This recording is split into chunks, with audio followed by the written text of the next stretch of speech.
specific instances of police, I guess to use a better word, police killings that you're going to investigate? We have identified, first of all, we've received 20 complaints in the last 17 months concerning the SIU. We have identified, of those, 8 cases of deaths and serious injury, which we will be putting under the microscope. That is a beginning. Can you give us some of the names of the people involved in these cases, some of the victims? At this early stage, I would prefer not to. The issues, though, involve the competence in the investigation, the fact that there are some forensic tests which were not conducted, which ought to have been conducted, where evidence that should have been preserved was not preserved. So issues revolving the impartiality and objectivity and thoroughness of the investigation. We are asking anyone who've had experience with the SIU in this time frame to come forward. We will be looking from 2003 onward.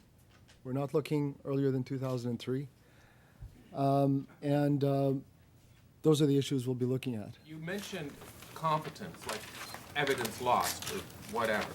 You also mentioned impartiality. Are you suggesting that from the complaints that you have seen, that the SIU has not been impartial in how it's investigated?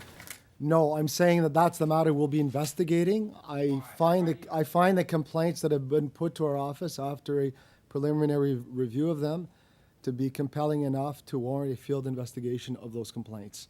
I think that the SIU is a bulwark of democracy in Ontario. We count on this civilian agency to investigate the police. It's where the buck stops in police accountability when there is death or serious injury. And given the nature, the quality of these complaints, I believe that it warrants further investigation by the Special Ombudsman Response Team.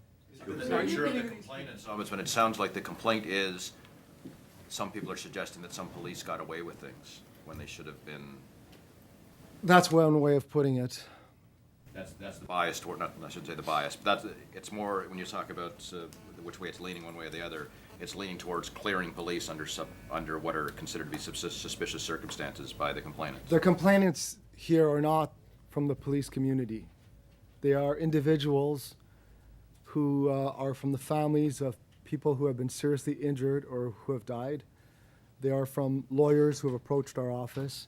They are not from police groups. Now, I want to just mention briefly that I understand that when you deal with the issues of death and serious injury caused by the police, it's a very emotional moment. The SIU has to conduct a very difficult job in the eye of the storm. And there are rabble-rousers and agitators on both ends of the spectrum. I mean, there are some police who believe that the only kind of accountability that they should receive is investigation by their own police service, preferably someone riding in the same patrol car that they were.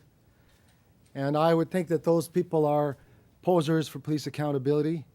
And on the other end of the spectrum, you also have some in the community groups that have a lynch mob mentality that, however justified in law or in fact the police was in discharging their firearm if that's the case, that they should not be afforded due process and they should be convicted on the spot.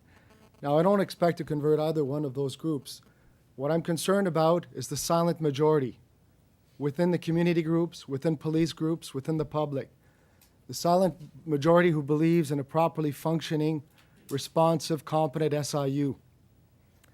The one that believes that the rule of law is immutable and should apply to everybody. And this investigation is on allegations that the SIU is not doing its job properly.